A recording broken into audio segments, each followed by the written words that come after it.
ગુજરાતના ભાજપની સરકારે જથ્થાબંધમાં ખોટી એફઆઈઆરો કરી છે। બીજેપી પાર્ટી બિલકુલ આમ આદમી પાર્ટીથી ડરી ગઈ છે।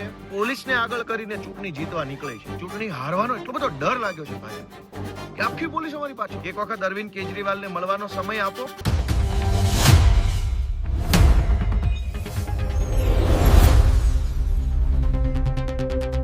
સ્થાનિક સ્વરાજ્યના ચૂંટણીના બ્યુગલ વાગી ગયા છે। ચૂંટણી 26 એપ્રિલના રોજ યોજાવાની છે। દરેક પાર્ટીઓ પોતપોતાનો પૂરો મહેનત કરી રહી છે આ ચૂંટણી જીતવા માટે। ઉમેદવારોની યાદી પણ હવે જાહેર કરવામાં આવશે। ત્યારે અહીંયા આમ આદમી પાર્ટી અને ભાજપના જે એકબીજા ઉપર આરોપો લગાવવાનો જે સિલસિલો છે તે હજુ પણ ખતમ નથી થઈ રહ્યો, કારણ કે થોડા દિવસ પહેલા ગોપાલ ઇટાલિયાનો એક વિડીયો સામે આવ્યો હતો, જેમાં તેઓ દ્વારા કહેવામાં આવ્યું હતું કે ભાજપ દ્વારા આમ આદમી પાર્ટીના અમુક નેતાઓ ઉપર ખોટા પ્રકારની એફઆઈઆર કરવામાં આવે છે, ખોટા પ્રકારના ગુનાઓ દાખલ કરવામાં આવે છે। અને જ્યારે પણ તમે આમ આદમી પાર્ટીના કોઈ પણ નેતા અથવા તો કોઈ પણ કાર્યકર જે છે તેમના વિરુદ્ધ જે કેસ નોંધાયો હશે, જેને કેસ નોંધ્યો છે તેનું જો નામ જાણવામાં આવશે અને ક્યાંથી બિલોંગ કરે છે તે જાણવામાં આવશે, તો તે ભાજપના છેડા ક્યાંક ને ક્યાંક તેને અડતા જ હશે।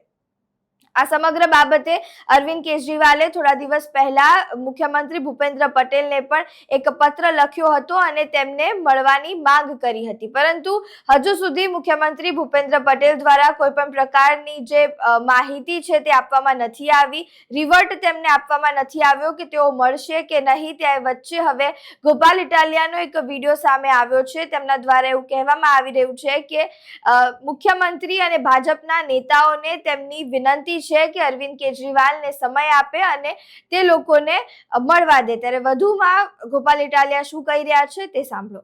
નમસ્કાર મિત્રો, હું છું ગોપાલ ઇટાલિયા।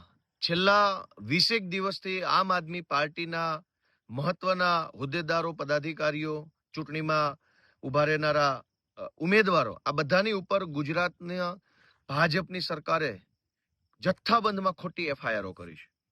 અંદાજે અત્યાર સુધીમાં તો 60 કરતા પણ વધુ એફઆઈઆર 20 દિવસમાં લખાઈ ગઈ। 150 કરતા પણ વધુ માણસોને એરેસ્ટ કરી લીધા છે।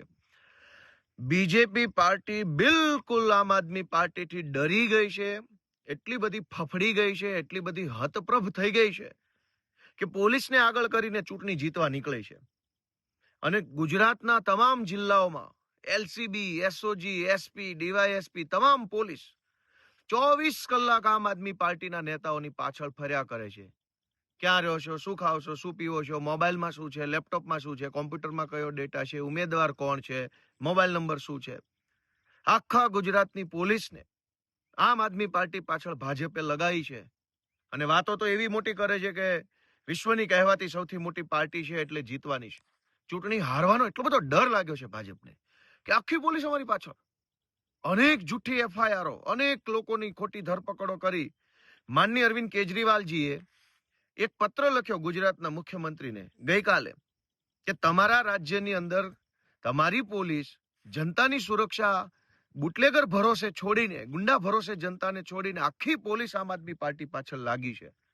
તો અરવિંદ કેજરીવાલે ગુજરાતના મુખ્યમંત્રીને મળવાનો સમય માંગ્યો, ત્યાં તો આખી ભાજપ પાર્ટીએ ઉપાડો લીધો અને જેમ ફાવે તેમ વિરોધ કરી રહ્યા છે। મારી ગુજરાતના મુખ્યમંત્રી સાહેબને અને બધા તમામ ભાજપના લોકોને વિનંતી છે કે એક વખત અરવિંદ કેજરીવાલને મળવાનો સમય આપો, એટલે બેસીને ચર્ચા કરીએ કે કેટલો તમને ડર લાગી ગયો છે ચૂંટણી હારવા માટેનો। ધન્યવાદ। તમે સાંભળ્યું ધારાસભ્ય ગોપાલ ઇટાલિયા દ્વારા શું કહેવામાં આવ્યું। હવે તેમના દ્વારા ભાજપ ઉપર આક્ષેપો લગાવવામાં આવ્યા છે। તેઓ પણ કહી રહ્યા છે કે ભાજપ આમ આદમી પાર્ટીની જે પ્રતિષ્ઠા છે જે વધી રહી છે ગુજરાતમાં, તેને જોઈને ડરી ગયા છે અને તે માટે આવા ખોટા ખેલ કરી રહ્યા છે। ત્યારે સ્થાનિક સ્વરાજ્યની ચૂંટણી આવી રહી છે, તે વચ્ચે આમ આદમી પાર્ટીનું જે કહી શકાય કે ગઢ છે, અમુક જે વિસ્તારો છે તે સ્ટ્રોંગ બની રહ્યા છે, તેને તોડવાની ભાજપ પ્રયાસ કરી રહ્યું છે, કોંગ્રેસ પ્રયાસ કરી રહ્યું છે। પરંતુ હવે આ સમગ્ર મામલે મુખ્યમંત્રી અરવિંદ કેજરીવાલને મળે છે કે નહીં, અને જે આમ આદમી પાર્ટીના નેતાઓ છે તેઓ આ સમગ્ર એફઆઈઆર અને સમગ્ર જે બાબત છે તેને લઈને શું વળતા પ્રહારો કરે છે તે જોવું રહ્યું। તમારું આ સમગ્ર મામલે શું માનવું છે તે અમને કમેન્ટ બોક્સમાં જરૂરથી જણાવજો। વિડીયો પસંદ આવ્યો હોય તો લાઈક, શેર, કમેન્ટ કરો અને અમારી ચેનલને સબસ્ક્રાઇબ કરવાનું ભૂલતા નહીં। નમસ્કાર।